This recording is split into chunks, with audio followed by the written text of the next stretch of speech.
বন্ধুরা মিলে মেয়ে দেখতে এসেছি আজ।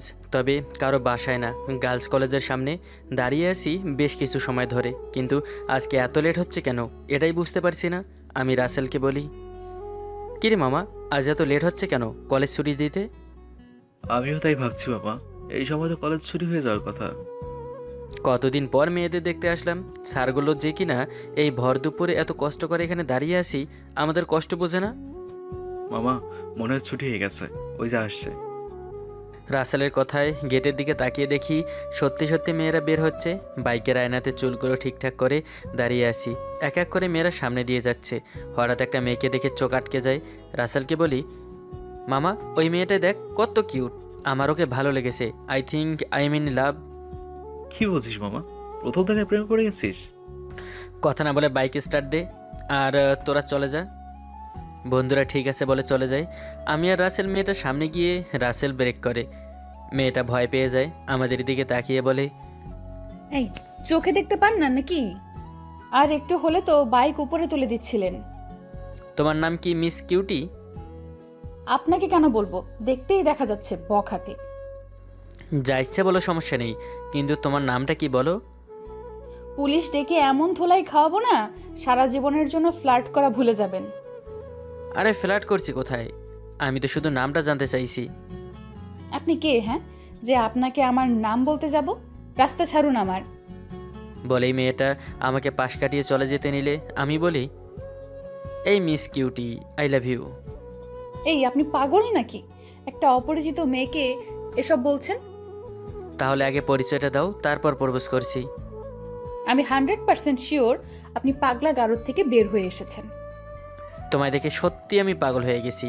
আচ্ছা, আমার প্রশ্নের উত্তরটা আজ দিতে হবে না, আমি কাল এখানেই অপেক্ষা করব, তখন বলো। আজব লোক একটা। থুর। বলেই মেয়েটা চলে যায়। আমি রাসেলকে বাসার দিকে যেতে বলি। রাসেল ঠিক আছে বলে বাইক নিয়ে বাসার দিকে যেতে থাকে। চলুন বাসায় যেতে যেতে পরিচয়টা দিয়ে দেই। আমি শরীফুল, পৃথিবীতে আপন বলতে কেউ নেই, একটা সফটওয়্যার কোম্পানিতে জব করছি, এমবিএ শেষ করে। আমার আরও একটা পরিচয় আছে, সেটা না হয় পরে জানতে পারবেন। আপনাদের পরিচয় দিতে দিতে বাসায় চলে এসেছি। আচ্ছা, বিকেলে আনোয়ার মামার চায়ের দোকানে চলে আসিস। আচ্ছা, এখন তাহলে বাসায় যাই, আম্মু চিন্তা করবে। আচ্ছা যা, তবে সময় মতো চলে আসিস। ঠিক আছে, এখন গেলাম। বলেই রাসেল চলে যায়। আমি বাসার ভিতরে এসে কিছু সময় মেয়েটার কথা ভাবছি। যে করেই হোক এই মেয়েকে আমার চাই। এমন আরও অনেক কথা ভাবতে ভাবতে গোসল সেরে এসে খাবার খেয়ে ঘুমিয়ে পড়ি। বাসায় এসে চেঞ্জ করে খাবার খেয়ে রুমে বসে আছি আর ছেলেটার কথা ভাবছি। কি আজব একটা ছেলে, প্রথম দেখায় বলে দিল ভালোবাসি। চেনা নেই জানা নেই, তবে দেখতে কিন্তু মাশাল্লাহ। এরপর যদি কখনো সামনে আসে আর ভালোবাসি বলে, তবে হ্যাঁ বলে দিব। সে কখন থেকে কথা বলে যাচ্ছি, আমার পরিচয়টাই তো দেওয়া হলো না। আমি আরোহী জান্নাত ফাতেমা। আব্বু একজন স্কুল টিচার, আম্মু গৃহিণী, আর ছোট ভাই এবার ক্লাস 5-এ পড়ে। আমি এবার অনার্স 3য় বর্ষে পড়ছি। বলার মতো আর তেমন কিছু নেই। খুব ঘুম পাচ্ছে, এখন একটু ঘুমিয়ে নেই। বিকেলে রাসেলের কলে ঘুম ভাঙে। বল। এখনো ঘুমাচ্ছিস তুই? আমি কিন্তু আনোয়ার মামার চায়ের দোকানে চলে যাচ্ছি। একটা কাজ কর, আমার বাসায় চলে আয়, একসাথে যাব। ঠিক আছে, আমি আসছি। তুই ফ্রেশ হয়ে রেডি হ। আমি ঠিক আছে বলে উঠে ফ্রেশ হয়ে রেডি হইতেই বাইকের হর্ন বাজতে থাকে। দরজা খুলে দেখি রাসেল চলে এসেছে। এরপর দুই বন্ধু চলে আসে আনোয়ার মামার চায়ের দোকানে।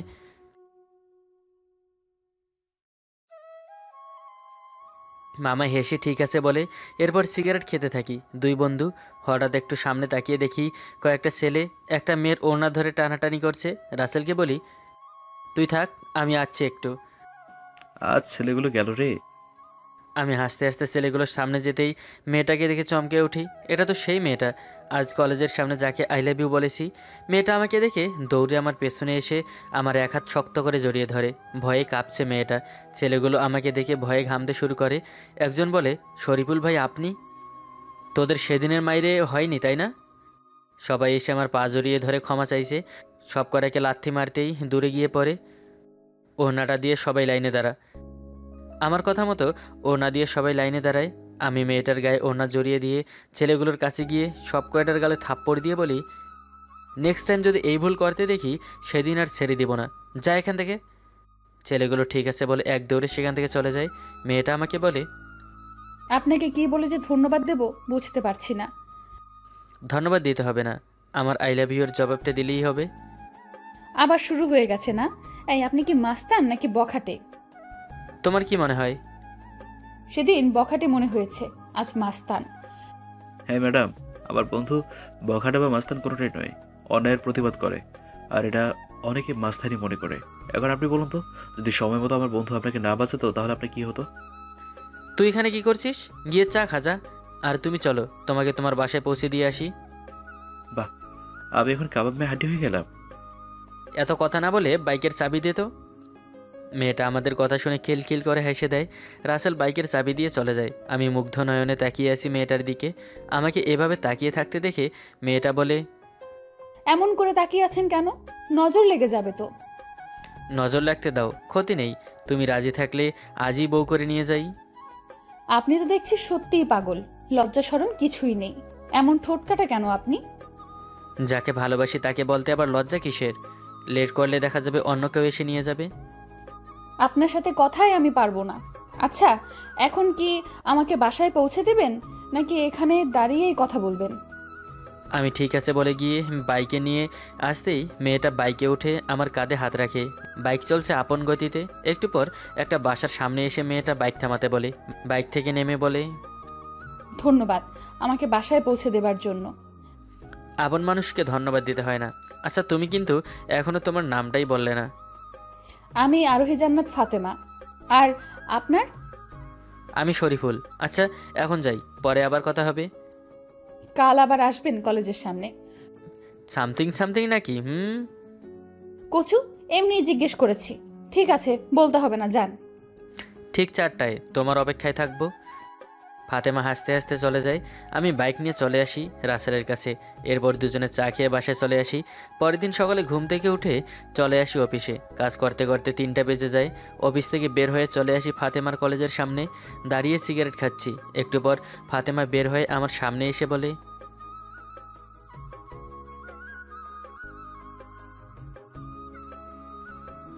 জানি, অভ্যেস হয়ে গেছে, চাইলে তো সারা যায় না। এগুলো খেলে আমি আর আপনার সাথে কথা বলবো না। এগুলো না খেলে ভালোবাসবে আমায়? আগে এগুলো ছাড়েন, তারপর বলবো। ঠিক আছে, এই মুহূর্ত থেকে ছেড়ে দিলাম। এবার বলো। আমার মাথায় হাত রেখে কসম করে বলুন, আর কখনো এইসব খাবেন না। আমি পকেট থেকে সিগারেটের প্যাকেট বের করে ফেলে দিয়ে ফাতেমার মাথায় হাত রেখে বলি, এই তোমার মাথায় হাত রেখে বলছি, আর কখনো সিগারেট খাবো না। ফাতেমা মুচকি হেসে আমাকে জড়িয়ে ধরে। আমি 440 ভোল্টে ঝটকা খাই। আর কিছু না ভেবে ফাতেমাকে জড়িয়ে ধরি।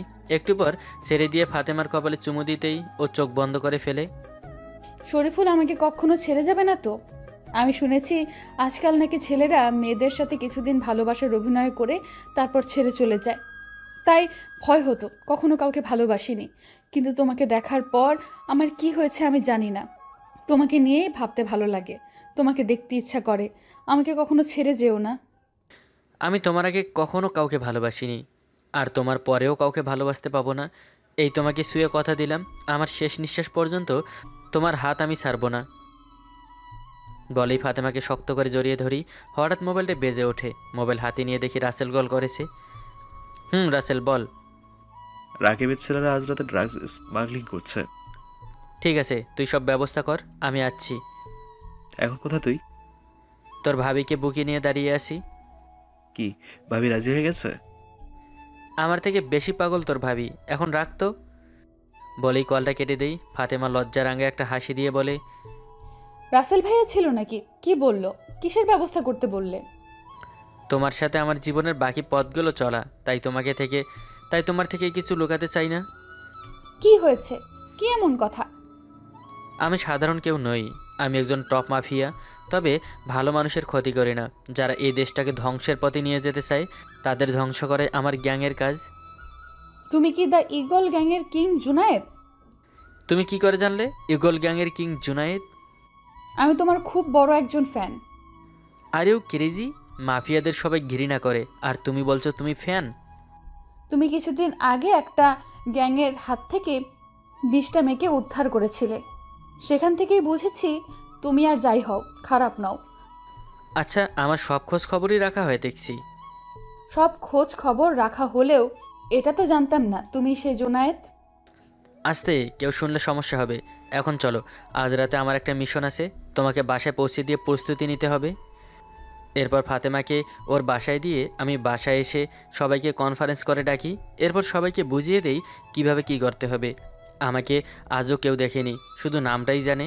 কল কেটে অপেক্ষা করছি রাতের জন্য। রাত প্রায় 2টা, তখন রাসেলের কল। বল, কি খবর?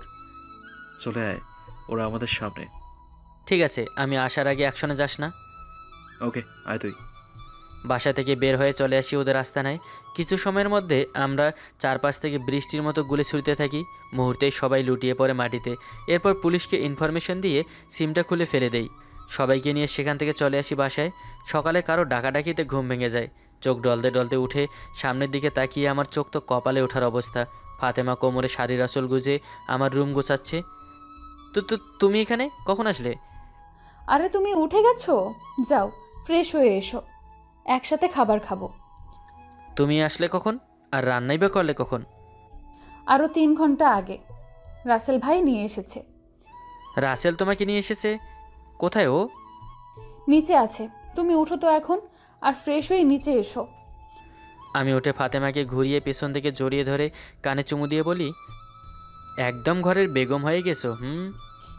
এটা তো আমার সংসার হবেই, তাই না? তাই আগে থেকেই সব কিছু ঠিকঠাক করে নিচ্ছি। তোমার ঘর, তোমার সংসার, তুমি যেমন খুশি তেমন করে সাজিয়ে নাও। আচ্ছা, তার জন্য তো এখন আমাকে ছাড়তে হবে, তাই না? কি করব বলো? তুমি যে চুম্বকের মতো আমাকে টানছো তোমার দিকে। বিয়ের আগে এত রোমান্টিক হতে হবে না। এখন যাও, ফ্রেশ হয়ে এসো। আমি ফাতেমার গালে চুমু দিয়ে ওয়াশরুমে চলে যাই। একটু পর ফ্রেশ হয়ে দেখি সব কিছু গোছানো। মুচকি হেসে নিচে এসে দেখি টেবিলে নানা রকমের খাবার সাজানো। রাসেল বলে, এত সময় ঘুমাস তুই? আয় তো তাড়াতাড়ি, ভাবির তো রান্না খাওয়ার জন্য আমার তস হয়েছে না। তোকে বারণ করলো কে? ভাবি বলল তুই আসলে খেতে দেবে। এখন কথা না বলে খেতে বসো। এরপর তিনজন একসাথে খাবার খেয়ে নেই। আজ শুক্রবার, তাই অফিস বন্ধ। রাসেলের থেকে বাইকের চাবি নিয়ে ফাতেমাকে নিয়ে দুপুরে পর্যন্ত ঘুরে ওকে ওর বাসায় দিয়ে আমি বাসায় চলে আসি। এভাবেই আমাদের ভালোবাসার দিনগুলো কাটছে। রাতভর মোবাইলে কথা বলা, মাঝে মাঝে ঘুরতে যাওয়া, এর মধ্যে কেটে যায় 3 মাস। অফিস থেকে মাত্র বাসায় এসেছি, তখনই ফাতেমার কল। বলো। কোথায় তুমি? এখনো অফিসে নাকি? না, মাত্র বাসায় আসলাম। কোনো সমস্যা হয়েছে? আব্বুর কাছে আমাদের সম্পর্কে কথা বলেছি। এত তাড়াতাড়ি বলে দিয়েছো? আমি চাই না আব্বু অন্য কারো থেকে শুনুক, তাহলে আব্বু কষ্ট পাবে। আর গুড নিউজ হলো, আব্বু তোমাকে আসতে বলেছে। আচ্ছা, আমি ফ্রেশ হয়ে রাসেলকে নিয়ে আসছি। আচ্ছা, লেট যেন না হয়। আমি ঠিক আছে বলে কল কেটে দেই। রাসেলকে কল করে আসতে বলে ফ্রেশ হয়ে নেই। একটু পর রাসেল আসলে দুজনে চলে যাই ফাতেমাদের বাসায়। আঙ্কেল আমার দিকে তাকিয়ে জানতে চাই আমার বাসায় কে কে আছে। আমার কেউ নেই আঙ্কেল। আব্বু আম্মু আমি যখন ছোট তখনই মারা যায়। আঙ্কেল জানতে চাই আমরা কবে বিয়ে করতে চাই, আর ফাতেমাকে উনি আরও পড়াতে চাই। আমি বলি, সমস্যা নেই আঙ্কেল, বিয়ের পর আমি ফাতেমাকে পড়াবো, ওর পড়াশোনা কখনো বন্ধ হবে না। আঙ্কেল জানে তাহলে আগামীকাল কাজী রেখে আমাদের বিয়ে দিতে চাই উনি চায় না মানুষ এসব জানুক। আমি ঠিক আছে বলে আরও কিছু সময় আঙ্কেলের সাথে কথা বলে বাসায় চলে আসি। পরের দিন অফিস থেকে এসে রাসেলকে নিয়ে চলে আসি ফাতেমাদের বাসায়। কাজী ডেকে আমাদের বিয়ে পড়ানো হয়। এরপর ফাতেমাকে নিয়ে বাসায় চলে আসি। রাসেল আমাদের গ্যাংয়ের লোকজনকে দিয়ে আগেই বাসরঘর সাজিয়ে রেখেছে। ফাতেমাকে বাসর ঘরে রেখে আমি বলি, তুমি একটু বসো, আমি যাবো আর আসবো। এখন আবার কোথায় যাবে? আজ থেকে এই মাফিয়া জীবন শেষ করে দিয়ে আসি, তোমায় নিয়ে নতুন করে জীবন শুরু করব। বলেই নিচে এসে রাসেলকে বলি, একটা কাজ কর, কারো একটা লাশ হসপিটালে মর্গ থেকে এনে চারপাশে খবর ছড়িয়ে দে, মাফিয়া কিং জুনায়েদ মারা গেছে। কি বলছিস তুই? এতে করে কি হবে? আমি আর এই জগতে থাকতে চাই না, নতুন থেকে সব কিছু শুরু করতে চাই। আর তুই সহ বাকিরা সব ছেড়ে দে আজ থেকে। ঠিক আছে, তাই হবে। বলেই রুমে চলে আসি। রুমে আসতেই ফাতেমা এসে আমার পাশ শুয়ে সালাম করে আমার বুকে মাথা রাখে। বলে, পৃথিবীতে খুব কম মানুষই আছে যারা তাদের ভালোবাসার মানুষকে আপন করে পায়। আমিও সেই ভাগ্যবান মানুষের মধ্যে একজন। আজ থেকে বাকিটা জীবন তোমার পাশে, তোমার হাতে হাত রেখে চলবো। আর চিৎকার করে বলতে ইচ্ছে করছে, পৃথিবীর মানুষগুলো দেখো তোমরা, আমার ভালোবাসা আমারই পাশে। বলেই ফাতেমাকে কোলে নিয়ে বিছানায় শুয়ে দেই। এরপর দুজনে ডুবে যাই ভালোবাসার এক স্বপ্নের শহরে। পরের দিন সকালে সব জায়গায় আজকের হেডলাইন, মাফিয়া কিং জুনায়েদ মারা গেছে। ফাতেমা আমাকে জড়িয়ে ধরে আমার গালে চুমু দিয়ে বলে, আজ থেকে আর কেউ নেই জুনায়েদ নামে, তুমি শুধু আমার শরীফুল। আজ থেকে আমি শুধু তোমারই আর তুমি শুধু আমার। গল্পটি এখানেই শেষ করছি। ভালো থাকুন সবাই। ভালোবাসা অবিরাম। ধন্যবাদ আমাদের পাশে থাকার জন্য।